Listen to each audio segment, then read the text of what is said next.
4 जगह जमीन है, चारों जगह भाई पानी की कोई फैसिलिटी नहीं है। 2 जगह ट्वेल्व का पानी है, वो मोल का है। 2 जगह नहरी पानी है। 20 बीघे में हम ट्रैक्टर लेंगे तो हम क्या बचा पाएंगे? फिर जो दाल रोटी चल रही है वो भी बंद हो जाएगी। अरे देश की धर है, मजबूती है, वो है किसान और जवान। चल होती है साल भर की, वो सारी आप रख लो। खेती मैं करूंगा, मैं आपको ये नहीं कह रहा कि खेती आप करो, ठीक है? आप मुझे तनख्वाह दो, मैं आपको अपनी सारी फसल दूंगा, चाहे वो 1 लाख की है, चाहे 2 लाख की है, चाहे 3 लाख की है, कितने की हो। भाई कह देते हैं कि टेक्निकल खेती करो। अरे भाई टेक्निकल खेती मतलब कि कहते हैं कि इंटरनेट से पता लग जाता है बरसात कब होगी, कब मौसम अच्छा रहेगा, कब खराब। अब मुझे कोई किसान भाई बताए या कोई वैसे ही भाई बताए, मुझे पता है कि परसों को या तरसों को 4 दिन बाद बरसात होगी। मेरे क्यों खेत में सरसों की फसल खड़ी है, क्या मैं उसको कच्ची को काट के घर में रख लूँ कि पर 4 दिन बाद बरसात होगी? अरे भाई वो बरसात होगी तो होगी। मैं सरकार से कहना चाहूँगा कि सरकार आपकी बनी रहेगी अगर आप किसानों के हित में खड़े हो, किसानों का भला सोचे, जवानों का भला सोचे। तुम्हारी तनख्वाह के लिए 1 मिनट में कानून बन रहा है और किसानों के लिए, गोरक्षा के लिए 60 साल तक कानून नहीं। सरकार अगर किसानों को सपोर्ट करेगी तो किसान भी सरकार को सपोर्ट करेंगे। साथियों नमस्कार, सत श्री अकाल भाइयों। आज मैं ये वीडियो अपने प्यारे किसान भाइयों के हित में बना रहा हूँ। कुछ हमारे देश में लोग ऐसे हैं जो किसान आंदोलन आप देख ही रहे होंगे चल रहा है, लाखों की हज़ारों की तादाद में वहाँ किसान पहुँचे हुए हैं शंभू बॉर्डर पे और वगैरह वगैरह बॉर्डर पे। अब किसानों पे आंसू गोले छोड़े जा रहे हैं भाइयों, बहुत मतलब कि जुर्म किया जा रहा है। अभी मैं एक पत्रकार की वीडियो देख रहा था, वो कह रहे थे कि 2250 रुपये MSP गेहूं पे दी हुई है सरकार ने और किसान फिर भी आंदोलन कर रहा है। तो मैं उस पत्रकार भाई को कहना चाहता हूं कि हमारे देश में 80% हाँ 20 बीघे के किसान है, 20 बीघे के, और 20 बीघे ज़मीन किसी की तो 3-4 जगह है, किसी की 5 जगह है। कुछ ही उनमें से लगभग 30-40% किसान है जिनकी ज़मीन 20 बीघे 1 जगह है। मैं खुद ऐसा किसान हूँ और हमारे साथ में चाचा जी बैठे हैं, ये खुद एक ऐसे किसान है जिनकी ज़मीन 4 से 5 जगह है। मेरी खुद की ज़मीन 5 जगह है भाई। ग्राम महाबलीपुर, पोस्ट चरथावल, जिला मुजफ्फरनगर पड़ता है, उत्तर प्रदेश में। कोई भी आके चेक कर सकता है। 4 जगह ज़मीन है, चारों जगह भाई पानी की कोई फैसिलिटी नहीं है। 2 जगह ट्वेल्व का पानी है, वो मोल का है। 2 जगह नहरी पानी है। 25 दिन हो चुके हैं, नहर मरी हुई है, कोई पानी की वो नहीं है अभी तक। और नहर आती भी है तो उसके बाद कामदार से पैसे देकर नहर का पानी छुटवाया जाता है। इतना बुरा हाल है, ये एक बात नहीं है। और बात रही गेहूं की 2250 रुपये MSP की, 1 बीघा में 4 कुंटल लास्ट गेहूं निकलता है, कहीं कहीं 3 भी रह जाता है, 2.5 भी रह जाता है काफ़ी बार, क्योंकि मौसम के ऊपर फसल का पैदावार मिलती है। कभी फसल बारिश अच्छी हो जाए, बारिश कम हो जाए, या ओले पड़ जाए, बारिश हो जाए। इस साल कुछ जगह पे ओले पड़े भी है। ईख है जो गन्ना होता है उसकी जो पत्तियाँ वो भी चीर दी है। तो आप खुद सोचिए गेहूँ की फसल का, सरसों की फसल का क्या हाल हुआ होगा। अब बात रही 2250 रुपये की, जो यहाँ पे हम बात कर रहे थे जिस मुद्दे में, लगभग 1 बीघा से 10,000 रुपये का गेहूं निकलता है लास्ट। उसे का लगा लीजिए तो आप 12,000 रुपये लगा लीजिए, और 12,000 रुपये की आप धान की फसल लगा लीजिए। अगर साल भर में कोई किसान 1 बीघा में लगभग 25,000 या 30,000 की फसल ले पाता है, और उसमें से खर्चा निकालिए। खर्चा भाइयों लगभग अगर मैं बात करूँ तो 15,000 रुपये खर्चा आता है, उससे ज़्यादा ही आता है बल्कि, क्योंकि दवाइयों का खर्चा है, स्प्रे का खर्चा है, और भाई ट्रैक्टर की जुताई का भी खर्चा है, क्योंकि छोटे किसान के पास ट्रैक्टर नहीं होता। मेरे पास कोई ट्रैक्टर नहीं है, चाचा जी के पास ट्रैक्टर नहीं है, पैसे दे के किराए पे जुताई करवाते हैं, वो काफ़ी महंगी पड़ती है। अब 20 बीघे में हम ट्रैक्टर लेंगे तो हम क्या बचा पाएंगे? फिर जो दाल रोटी चलिए वो भी बंद हो जाएगी। तो भाइयों अब इस हिसाब से 25,000 रुपये में से 15,000 का खर्चा निकाल दीजिए, किसान को क्या बचा? 10,000 रुपये बीघा। 20 बीघे का किसान 2 लाख रुपये साल के कमा पाता है। मेरे 2 बच्चे हैं, उनकी फीस जो प्राइवेट स्कूल में जाती है लगभग 50,000 रुपये जाती है। एक बच्चा LKG में है, एक नर्सरी में है। अब कुछ भाई बोलेंगे कि सरकारी में पढ़ाओ। भाई सरकारी में ही 1 साल पहले डाला था, 1 साल सरकारी में गए हैं। वहाँ के टीचर 3 है, 8वीं तक का क्लास का स्कूल है, और उनको ये नहीं पता लगता कि कौन बच्चा कहाँ निकल गया। मेरा 5 साल का बच्चा है, वो स्कूल से निकल के आ जाता था, और मैडम को पता ही नहीं कि बच्चा कौन कहाँ चला गया। वो 1.5-2 घंटे बाद स्कूल से आ जाता था निकल के। इसलिए मजबूरी में प्राइवेट में डालना पड़ा काफ़ी। और ऊपर से भी टीचर पढ़ाई भी कुछ नहीं कराती है। जो फल फ्रूट बच्चों के लिए आते हैं वो खा जाती हैं।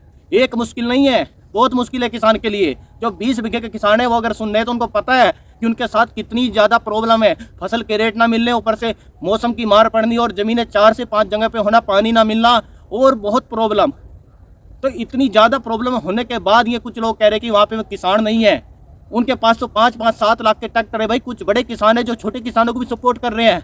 मतलब कि किसान के पास ये चाहते कि 5 लाख का ट्रैक्टर क्यों है, किसान अच्छे कपड़े क्यों पा रहा है, किसान अच्छा खाना क्यों खा रहा है। मतलब कि इनको इस चीज़ से भी प्रॉब्लम है।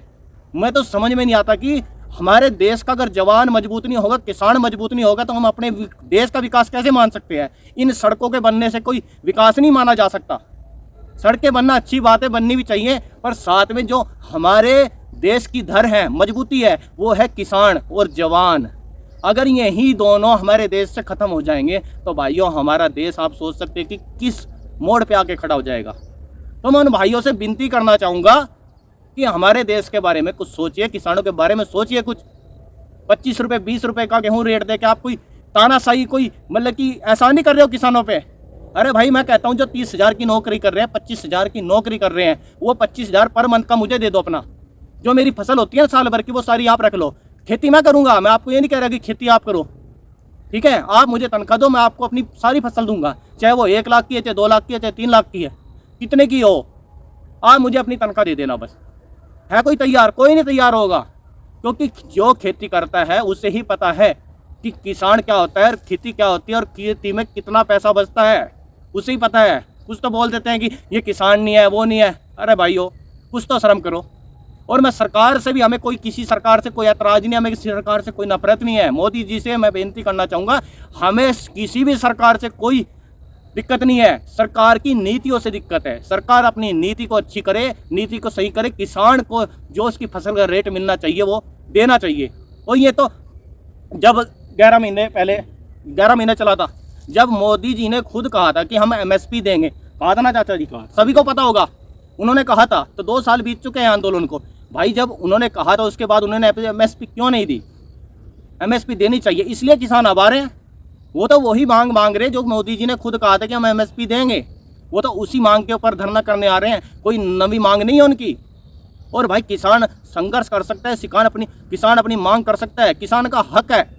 और हक किसान के बात की नहीं है, हिंदुस्तान में जितने भी लोग रहते हैं सभी का हक है अपना हक मांगने का, क्योंकि हम गुलाम नहीं है किसी के। इस देश में कोई किसी का गुलाम नहीं होना चाहिए।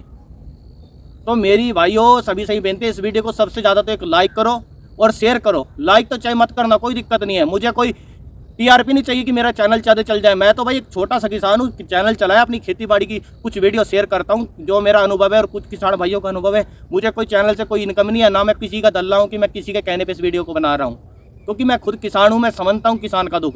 किसान का दुख वही समझता सकता है जो 20 बीघे का किसान है। जो बड़े किसान है वो भी समझते हैं, ऐसा कुछ नहीं है। पर कुछ किसान ऐसे भी हैं, बड़ों में छोटों में भी हो सकते हैं, कि वो मतलब कि वो कह रहे हैं कि भाई ये कोई धरना नहीं है, वो किसान नहीं है। पता नहीं, मुझे तो समझ में नहीं आता कि ये किस तरह की हमारे लोगों की सोच हो चुकी है। भाइयों थोड़ा समझो, सिलेंडर के रेट अब 900 रुपये हुई है। हमारे घर में भी सिलेंडर यूज होता है, छोटा सा घर है, इतना बड़ा नहीं है कि जो गोबर गैस लगवा ले। और हर कोई गोबर गैस नहीं लगवा सकता, बहुत काम होते हैं, बहुत खर्चे होते हैं, हर चीज़ का खर्चा है। किसान हम सिर्फ गेहूँ की और धान की और गन्ने की खेती करते हैं, बाकी 80% चीज़ें हम मार्केट से मोल लेते हैं, और वो सभी चीज़ें हमें महंगी मिलती हैं। अब कोई भी चीज़ आप लगा दीजिए, चना लगा लीजिए, हमारे यहाँ चना अगर हम बो भी लेते हो, एक तो नील गाय नहीं छोड़ेंगे इसको, और कुछ 2 पैर के जो जानवर होते हैं इंसान, वो भी नुकसान करते हैं। तो और दूसरी बात है कि कहाँ हमारे 4 जगह खेत, अगर हम सब्जी की खेती भी कर ले उसमें भी हम नाकामयाब। एक तो पानी की प्रॉब्लम है, दूसरा 4 खेतों पे कैसे रखवाली करूँगा मैं अकेला। और सब्जी का रेट की बात है, कभी 5 रुपये, कभी 2 रुपये, कभी 10 रुपये, कभी कभी अच्छा मिल जाता है, कभी कभी बिल्कुल डाउन। पीछे 2 रुपये गोभी पिटी है, 2 रुपये में किलो में गोभी बिकी है। तो आप खुद सोचिए 2 रुपये किलो में क्या किसान बचा सकता है।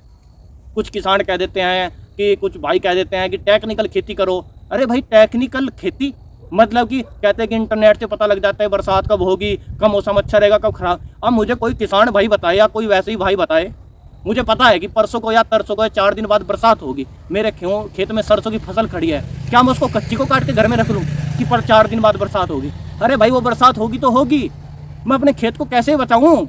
ये किसी के पास है, चलो पता तो लग गया कि 4 दिन बाद बरसात होगी, उसको कैसे रोकूंगा? रोक सकता है कोई बारिश को कि मेरा खेत सरसों का जो है वो बच जाए? क्योंकि आपको भी पता होगा कुछ फसलें ऐसी होती हैं ज़्यादा बारिश के कारण ख़त्म हो जाती हैं, और 3 साल में 1 साल ऐसा हर किसान के साथ होता है कि उसकी फसल 70% लेके ख़त्म हो जाती है बिल्कुल। आज से 2 साल पहले इतनी बारिश हुई थी कि हमारे यहाँ पे, चाचा जी आपको पता हो, सारी सरसों बिल्कुल किसी की चाहे पहले टाइम पे बोई थी चाहे बाद में, सब खत्म हो चुकी थी।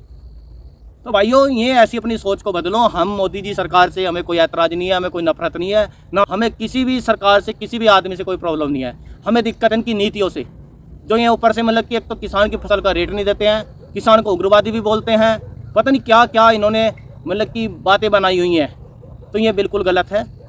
मरने का किसी को कोई डर नहीं होता है भाई, मरने को तो आज मरना है, कल मरना है, सभी को जाना है यहाँ से, यहाँ पे किसी ने नहीं रहना। पर कुछ ऐसा करो, कुछ अच्छी सोच करो। मैं सरकार से कहना चाहूँगा कि सरकार आपकी बनी रहेगी अगर आप किसानों के हित में खड़े हो, किसानों का भला सोचे, जवानों का भला सोचे।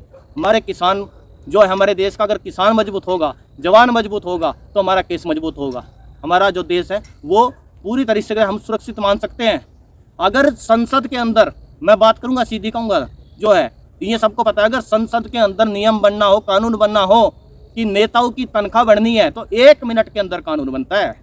किसानों के फसल के रेट बढ़ने हैं, 60 साल तक कोई कानून नहीं बनता। गौ रक्षा के लिए कोई कानून नहीं बनेगा 60 साल तक।